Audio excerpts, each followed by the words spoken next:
The unique body armor Death's Oath provides a powerful damage over time aura which you can construct a build around.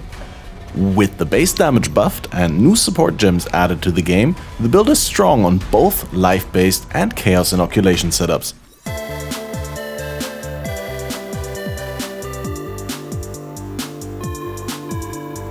Hi guys, Catmaster here, and today I want to quickly talk a little bit about my CI Death's Oath that I've been playing, but before we go into the details, I'm just gonna talk a little bit in general about the build while we run this beautiful tier 11 channel with just Alk and Go. Well, Chisel Alk and Go, but whatever. I'm gonna throw on Powerful Beasts, or let's go with an Alva, sure. And yeah, Death's Oath is famously the chest piece that grants you the Death Aura. The Death Aura has been buffed this league to give you a little bit more base damage. I think they increased the base damage by like 40%.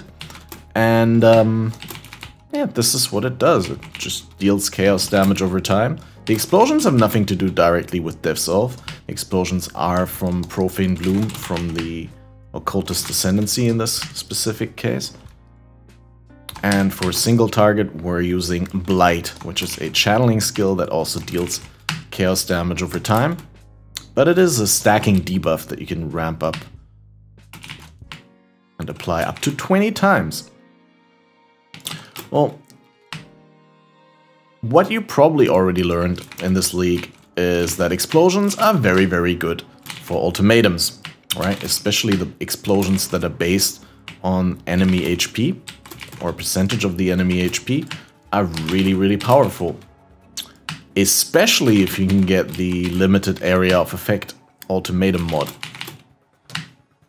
Let's see, gotta keep on the move. I wish I could just stand still, but you're gonna get bursted down. Standing still in Path of Exile is not a good idea.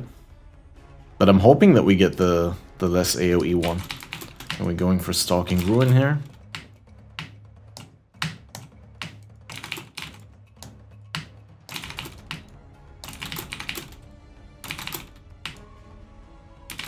So the build does somewhere between 100 and 200k, I think like 130k Cirrus DPS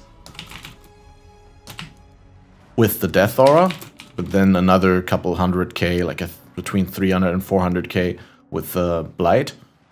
And it depends on how many layers you have up. Obviously you never have 20 layers consistently all the time, unless you're standing in front of the boss and just bursting them down.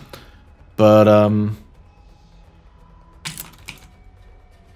People kept telling me like a couple leagues ago you need like 200k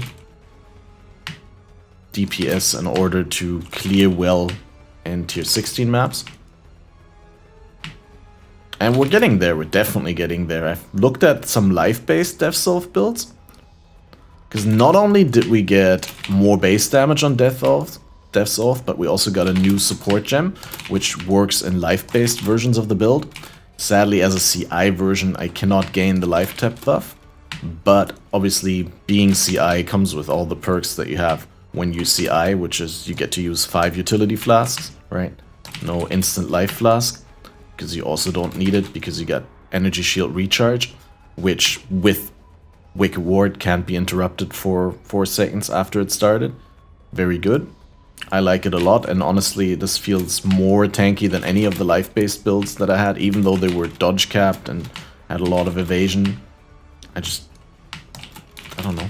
This is very good, at least for me, for my personal playstyle. Maybe it won't fit yours, but you could probably see that we're clearing this red map ultimatum all the way, and there's no moment where we're really super threatened. And of course, on top of not feeling threatened, because, I mean, there's just nothing really that could insta-kill us, as long as we keep moving every couple of seconds. On top of that, there's obviously the Choking Miasma and the Unholy Might ultimatum mods. I don't know what it's called, Unholy Might, but the one that gives them 30% physical as extra chaos. Those are, of course, completely negligible with this build. Because We're immune to chaos damage completely. And yeah, I mean, a lot of people say that choking miasma is a non-factor in like a regular build as well, because it moves so slow. But I still found myself, like in higher maps, if I didn't have good chaos resist, I found myself trying to avoid standing in the cloud. And with this, you can really just completely ignore the cloud's existence, right? You can walk past the way that you want, and you can just stand in the middle of it. It does not matter. It does 0. Right, so the new support gem that we got is Life Tap. And Life Tap does 2 things in this build, right? Life Tap support gives a more multiplier while you have Life Tap. And Life Tap is a buff that you only gain after spending life with a skill. Since you're not spending anything on the Death Aura, there's no way that you can get the Life Tap with the Death Aura itself. Right, the Death Aura is granted by the item, and all the support gems socketed in the 6-socket Death support the Death Aura skill. And Life Tap, you could still use in a life-based build by just putting it on a different skill. And then you'd have the Life Tap buff up and you'd get the more multiplier. However, you're still using it even if you can't get the Life Tap support, the Life Tap buff, because it enables duration gems. Like Swift Affliction and Less Duration are both more multipliers that only work with skills that have a duration. And without Life Tap, which adds the duration tag to the Death Aura, the Death Aura does not have the duration tag because it doesn't have a duration. And Less Duration as well as Swift Affliction do not work. You can see it here on the Death Aura itself. It does not include Less Duration and Swift Affliction, but as soon as I put Life Tap on, you get all these support gems. So the other gems are Void Manipulation, Efficacy, Concentrated Effect, as discussed, Less Duration and Swift Affliction, and Life Tap just to enable these 2 support gems. Previously, you would have used Arcane Surge, because Arcane Surge also gives you the duration tag on the Death Aura, and does nothing beyond that, because the Death Aura doesn't deal spell damage and you're also not spending mana on it. But Arcane Surge is obviously a blue gem, and that's way harder to get the sockets on this, as the Death's Oath is an Astral Plate, which is a purely strength-based armor that requires 180 strength in order to equip. And so it's much more likely to roll red sockets than it is to roll blue sockets or green sockets. But 4 off colors are very, very easy to do, either with the Burichi method, right? The jeweler method on the crafting bench, where you start with like a 1-socket chest piece, or a 2-socket, and you force 2 colors, or even 3 on the first 3 sockets, and then you keep on adding sockets, where you go from 3 to 4, from 3 to 4, for example, and adding the 4th socket on and taking it off again until it comes and spawns in the right color, and the other sockets just stay the same. But of course you can also use Harvest. Harvest allows you to change socket colors as well. So since I'm not a life-based build, I need energy shield everywhere, so you're gonna see me we're using high energy shield value items. There's nothing really interesting to say here other than early on in the build, when I did not have that much passive tree investment into energy shield, because I also need some damage, I was using an ephemeral edge. And then later on, when I felt like, okay, I don't really need that energy shield boost, because this doesn't give you up to 50% increased maximum energy shield, and it also gives you 10 intelligence, which is another 2% increased maximum energy shield. As we all know, intelligence gives you increased energy shield.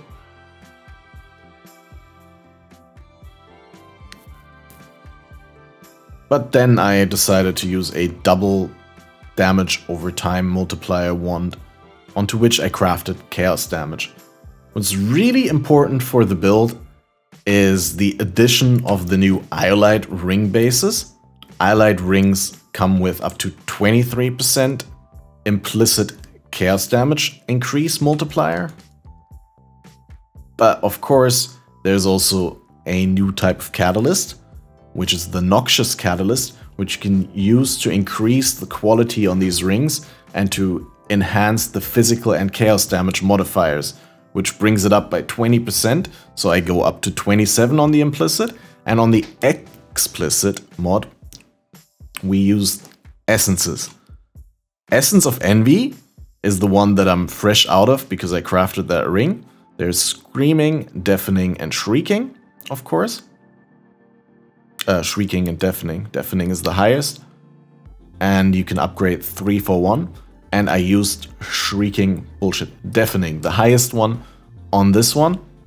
Just so, you know, we can get the maximum increased chaos multiplier. This ring turned out rather shitty, and I also ended up wasting currency on it by, you know, locking the suffixes and then spamming it with a Veiled Chaos.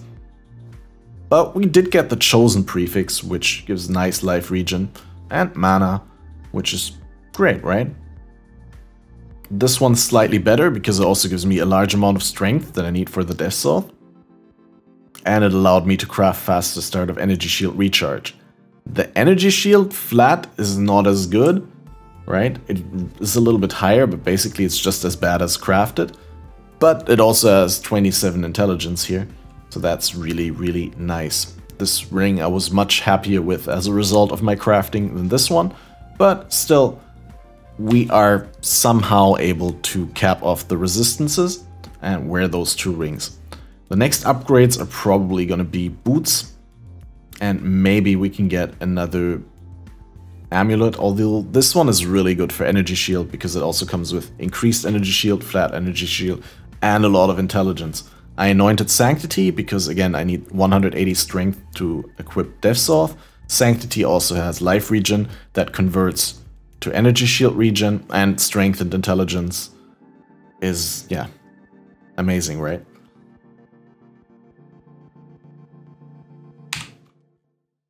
Quick glance over the passive tree. Looks like a pretty much typical chaos damage overtime passive tree for energy shield based. What's really important here is also, this is I think where the energy shield based build has a slight edge over the life based build, even though life based is much better after the introduction of the life tap support. But Corruption, which we pick in the tree, gives you 0.2% of chaos damage leached as energy shield. It does not specify whether this is spell damage or attack damage, so this means it's global. Any chaos damage is leached as energy shield. Important to note here is that you can never leech from damage over time. So you don't leech from the Death Aura, you don't leech from the Blight, but because we're Occultist, and 40% of our enemies explode, dealing a quarter of their max life as chaos damage, this is massive leech in ultimatums or just any dense clear situation where you do trigger those explosions. This obviously combines super well with our baseline region, with the region from Val Bastion, and the fact that Energy Shield Recharge is also pretty nice, and with Wicked Ward cannot be interrupted for 4 seconds after it began. So I feel very, very safe in terms of like recovery, despite the fact that CI builds don't get an instant life flask. The other passives in the Ascendancy that we pick are Void Beacon and Malediction for an additional curse, some curse effect, and of course Malediction also makes enemies deal reduced damage and take increased damage. Really nice. You'd also pick this in life base. Probably in life base it looked exactly the same, but you wouldn't go for Vile Bastion, which we really need because of the stun immunity. Unless we can get the stun immunity elsewhere, we won't be able to refund this. But if we somehow get stun immunity anywhere, we'll probably do the same tree as the life-based version of the build. And that would be going for Withering Presence, because that gives you 15% more chaos damage. And it also helps with inflicting Withered, so it will massively increase the single target damage. Because I don't have a way currently to inflict a lot of Wither on enemies. I'm only using Withering Step, and that applies 6 stacks of the Withered debuff the first time each enemy enters the area. So it's great for, you know, bursting down map bosses and for clearing, but for actual bossing, like trying to do high awakening level conquerors or Cirrus, it would probably not be great. I rolled this build expecting to just run white maps with it, but or you know, white or yellow maps and just clear them, just run through them, generate a lot of currency. But it actually turned out to be a lot better than I expected it to be.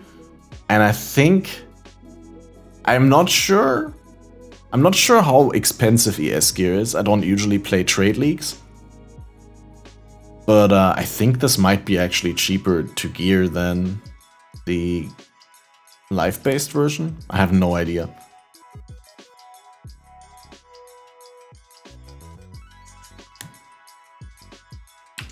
Anyway, that pretty much sums it up. Video is way too long already. Quickly maybe address the cluster jewel thing.